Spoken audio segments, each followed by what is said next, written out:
Hi friends, Sumi's ബ്ലോഗിൻ്റെ പുതിയൊരു വീഡിയോയിലേക്ക് എല്ലാവർക്കും ഒരിക്കൽ കൂടി സ്നേഹത്തോടെ സ്വാഗതം. ഇന്നത്തെ വീഡിയോയിലെ വിശേഷം എന്താണെന്ന് വെച്ചാൽ ഞങ്ങൾ കറുപ്പംവിള ഫാമിലിയുടെ ന്യൂ ഇയർ ആഘോഷത്തിൻ്റെതാണ്. മന്നം ജയന്തിയുടെ അവധി ഉള്ളതുകൊണ്ട് 2-ാം തീയതിയാണ് ഞങ്ങൾ ന്യൂ ഇയർ ആഘോഷിച്ചത്.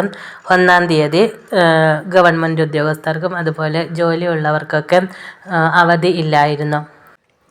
ഉച്ചയൂണും കഴിച്ച് കേക്ക് മുറിച്ച് ആഘോഷിക്കാമെന്ന് ഞങ്ങൾ തീരുമാനിച്ചു. കറുപ്പംവിള ഫാമിലിയിൽ ഞങ്ങൾ പ്രധാനമായും 8 വീട്ടുകാർ ഒന്നിച്ചാണ് ആഹാരമൊക്കെ തയ്യാറാക്കി ഒന്നിച്ചിരുന്ന് കഴിച്ച് കുറച്ച് കാര്യങ്ങളൊക്കെ പറഞ്ഞ് മക്കളുടെ കളിയും കുറുമ്പുമൊക്കെ കണ്ട് സന്തോഷത്തോടു കൂടിയാണ് നമ്മൾ പിരിയുന്നത്. ഉച്ചയൂണിനായും നല്ല നാടനരി ചോറും ബീഫ് കറിയും അതുപോലെ കപ്പയ്ക്ക തോരനും മരച്ചീനി വേവിച്ചതുമാണ് ഉൾപ്പെടുത്തിയിരിക്കുന്നത്.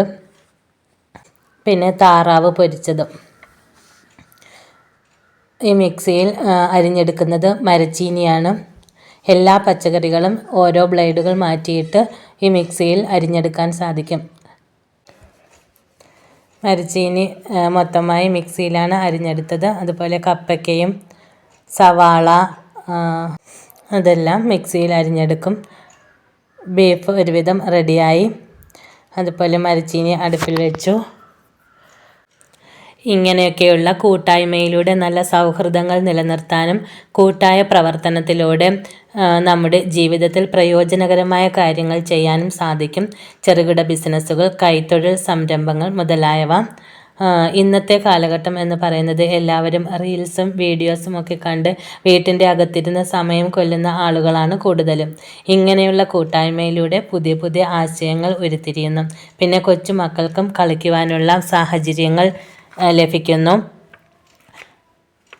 നമ്മളുടെ കറുപ്പംവിള ഫാമിലിയിൽ വിനോദയാത്രകളും സംഘടിപ്പിക്കാറുണ്ട്. ആ യാത്രയിൽ ഇതിൽ കൂടുതൽ അംഗങ്ങൾ ഉണ്ടാകാറുണ്ട്. വിനോദയാത്രയുടെ വീഡിയോസൊക്കെ ഇതിന് മുമ്പേ ഉള്ള വീഡിയോകൾ അപ്ലോഡ് ചെയ്തിട്ടുണ്ട്.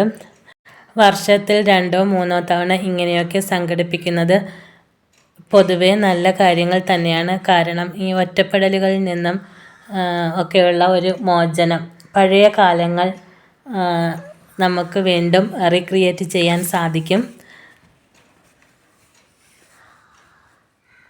പണ്ട് കാലത്തൊക്കെ അത്ര സാമ്പത്തികമായിട്ട് കൂടുതലും പിന്നോക്കം നിൽക്കുന്നവരായിരുന്നു. അതുകൊണ്ട് സാമ്പത്തികമുള്ള വീടുകളിലാണ് കൂടുതലും ഈ ഭക്ഷണത്തിനൊക്കെ ബുദ്ധിമുട്ടുന്നവർ ഒരുമിച്ച് ആഹാരമൊക്കെ കഴിക്കുന്നത്. ഇന്ന് പക്ഷേ സാമ്പത്തികമായും ആഹാരത്തിനൊന്നും വലിയ ബുദ്ധിമുട്ടുകളൊന്നും ഉണ്ടാകാറില്ല. പക്ഷേ അതിലുപരി ഇവിടെ ബന്ധങ്ങൾക്ക് കുറച്ച് സങ്കോചം എന്ന് വെച്ചാൽ എല്ലാവരും അവരവരുടെ കാര്യങ്ങൾ മാത്രം നോക്കി ജീവിക്കുന്നവരാണ് കൂടുതലും. ഇങ്ങനെയൊക്കെയുള്ള കൂട്ടായ്മയിലൂടെ സൗഹൃദ ബന്ധങ്ങൾ നമുക്ക് നിലനിർത്താൻ സാധിക്കുന്നു. ഈ കൂട്ടായ്മയ്ക്ക് വേറെയും ഒരുപാട് പ്രാധാന്യമുണ്ട്. വ്യക്തിഗത വളർച്ച, സാമൂഹിക പിന്തുണ, ലക്ഷ്യങ്ങൾ നേടാനുള്ള കഴിവ് മുതലായവ. ഇത് നമുക്ക് ശക്തിയും പ്രോത്സാഹനവും നൽകുന്നു. സന്തോഷങ്ങളും ദുഃഖങ്ങളും പങ്കിടാൻ സഹായിക്കുന്നു. പ്രശ്നങ്ങളെ ഒറ്റയ്ക്ക് നേരിടുന്നതിനേക്കാൾ എളുപ്പമാക്കുന്നു ഈ കൂട്ടായ്മയിലൂടെ. കൂടാതെ വിഭിന്ന ആശയങ്ങൾ ഒന്നിപ്പിച്ച് മികച്ച ഫലങ്ങൾ നേടാനും സഹായിക്കുന്നു. കുടുംബത്തിലും ജോലിസ്ഥലത്തും സമൂഹത്തിലും കൂട്ടായ്മ ഐക്യവും ആത്മവിശ്വാസവും ഉണ്ടാക്കുന്നു. വ്യത്യസ്ത ചിന്താഗതിക്കാരുള്ളവർ ഒരുമിച്ച് കൂടുമ്പോൾ മികച്ച ആശയങ്ങൾ രൂപം കൊള്ളുകയും മികച്ച ഫലങ്ങൾ ലഭിക്കുകയും ചെയ്യുന്നു. കൂട്ടായ്മ എന്നത് ഒരു വ്യക്തിയുടെയും സമൂഹത്തിൻ്റെയും പുരോഗതിക്ക് അത്യന്താപേക്ഷിതമാണ്. ഒത്തുപിടിച്ചാൽ മലയും പോരും എന്ന് പഴഞ്ചൊല്ല് കേട്ടിട്ടില്ലേ? അതുപോലെ തന്നെയാണ്. പിന്നെ നമ്മൾക്ക് ഒരുപാട് സന്തോഷവും ഉണ്ടാക്കും.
കഴിഞ്ഞ ഒരു ആഘോഷത്തിൽ ഞങ്ങൾ ചക്ക കൊടുത്ത് പറ്റിച്ചത് കൊണ്ടും ഈ ഒരു കേക്കും ചക്കയാണോ എന്ന് കാക്കക്ക് ഡൗട്ടുള്ളത് കൊണ്ടാണ് മുറിക്കാൻ ഇത്തിരി താമസം. പേടിച്ചാണ് മുറിച്ചത്. ചക്കയായിരിക്കും, ചക്ക തന്നെ എന്നെ പറ്റിക്കുകയാണ് എന്നൊക്കെ വിചാരിച്ച്.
അങ്ങനെ കേക്കൊക്കെ മുറിച്ച് എല്ലാവരും കഴിച്ചു. സന്തോഷത്തോടു കൂടി നമ്മൾ ഉച്ചയ്ക്ക് വീട്ടിൽ പോയി. അത് കഴിഞ്ഞിട്ട് ഉച്ചക്കലത്തെ കറിയൊക്കെ ബാക്കി ഉണ്ടായിരുന്നു. വീണ്ടും രാത്രിയും നമ്മൾ ഒന്നിച്ചായിരുന്നു ഡിന്നർ കഴിച്ചത്. രാത്രി ചപ്പാത്തി, അപ്പം, അതുപോലെ കിഴങ്ങ്, ചോറ് എല്ലാം ഉണ്ടായിരുന്നു.